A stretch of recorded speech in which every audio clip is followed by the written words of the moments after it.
Left to die, but I lived, the legacy of my secret. When I first heard the words, "You have terminal cancer," my entire world crumbled. The doctor's voice droned on about treatment options and life expectancy, but all I could hear was the sound of my life slipping away. I had spent years devoted to my husband, Greg, and raising our daughter, Alicia. They were my world, my everything. I thought they would be there for me in this battle, just as I had been there for them through every challenge. I was wrong. At first, Greg tried to mask his discomfort with forced cheerfulness. "We'll get through this, Liz," he'd say, patting my hand as though I were a fragile vase teetering on the edge of a shelf. Alicia, on the other hand, was barely around. "I've got exams, Mom," she'd say, texting on her phone even as I tried to connect with her. As my health deteriorated, so did their patience. Greg grew distant, spending more time at work and avoiding conversations about my illness. Alicia's visits to my room became increasingly rare. The final blow came one evening during dinner. I struggled to sit upright, the IV pole beside me a constant reminder of my weakening body. Greg pushed his plate away, frustration etched across his face. "This situation is draining us, Elizabeth," he said, his voice sharp. I blinked, unsure of what he meant. "Draining you? How? You expect us to put our lives on hold for someone who's already—" He stopped himself, but the damage was done. Alicia, always eager to side with her father, added, "Mom, it's just hard for us. You being sick all the time is affecting everything. Dad's work, my studies. It's not fair." Their words cut deeper than any diagnosis ever could. The next morning, Greg sat me down, his tone matter of fact. "We've decided it's best for everyone if you stay somewhere, equipped to handle your condition. A care facility." I couldn't believe what I was hearing. My husband and daughter, the people I had loved unconditionally, were abandoning me. Despite my protests, they packed my belongings and drove me to a hospice on the outskirts of town. The building was old, the paint peeling, and the air smelled of antiseptic and despair.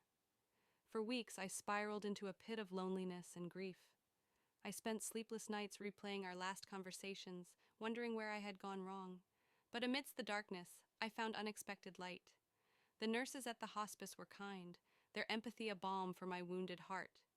I also befriended other patients, each battling their own demons, yet radiating resilience. What Greg and Alicia didn't know, and what I had kept secret for years, was that I had inherited a considerable fortune from my grandmother. Before marrying Greg, I had decided to keep it hidden, wanting to ensure that any love I received was genuine. Over the years, I quietly invested the money, turning it into a substantial estate. One day, during a routine checkup, my doctor mentioned an experimental treatment showing promising results. It was expensive, but I didn't hesitate. I used a portion of my inheritance to fund the procedure. Slowly, my body began to recover. With each passing day, I felt stronger, more determined to reclaim my life. 6 months later, I walked out of that hospice a changed woman. I wasn't just alive, I was alive with purpose. Greg and Alicia returned back home. I renovated my modest house into a sanctuary. I focused on my health, started painting again, a passion I had abandoned years ago, and even began volunteering at cancer support groups. My life had meaning again, but Greg and Alicia were nowhere in sight. One evening, there was a knock at my door. I opened it to find Greg and Alicia standing on my porch. Greg looked disheveled, his once pristine suits replaced by cheap, wrinkled clothing. Alicia stood behind him, her expression a mix of guilt and desperation.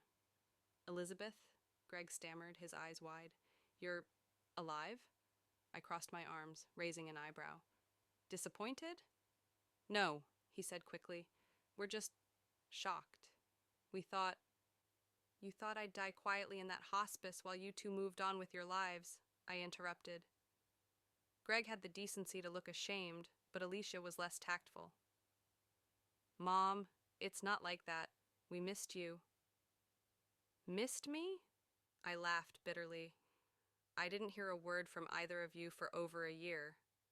They squirmed under my gaze before Greg finally confessed the real reason for their visit. His business had gone under, and they were drowning in debt.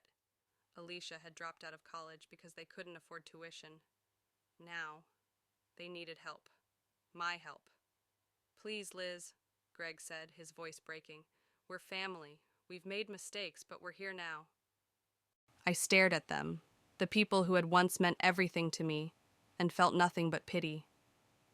Family? I repeated. Family doesn't abandon you in your darkest hour. Family doesn't throw you away like garbage. I took a deep breath, my voice steady. I've used my inheritance to fund cancer research and build a care center for patients like me, people who were abandoned and forgotten. That's where my money is going, not to you. Greg's face turned red and Alicia burst into tears, but I stood firm. You made your choices. Now live with them. They left that day, broken and defeated, while I stood taller than I had in years. A legacy of hope. The care center I funded became my life's work. It offered treatment, support, and dignity to terminal patients, ensuring no one felt the abandonment I had endured. My story became a beacon of hope, proving that even in the face of betrayal and despair, one could rise, stronger and more fulfilled. As for Greg and Alicia, they faded into the background, victims of their own selfishness. And me?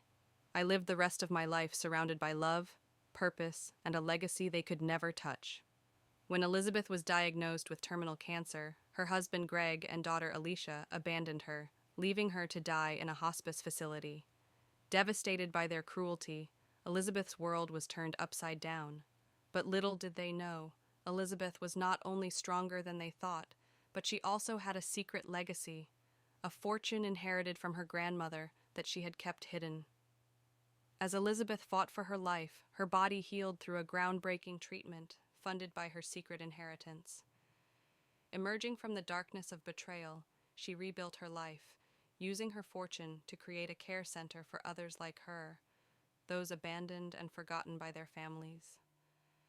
When Greg and Alicia returned, desperate for help, they were met with the woman they had betrayed, stronger, more resilient, and with a legacy they could never claim. In a story of heartbreak, survival, and redemption, Elizabeth proves that betrayal cannot define her, and she will create her own legacy of hope.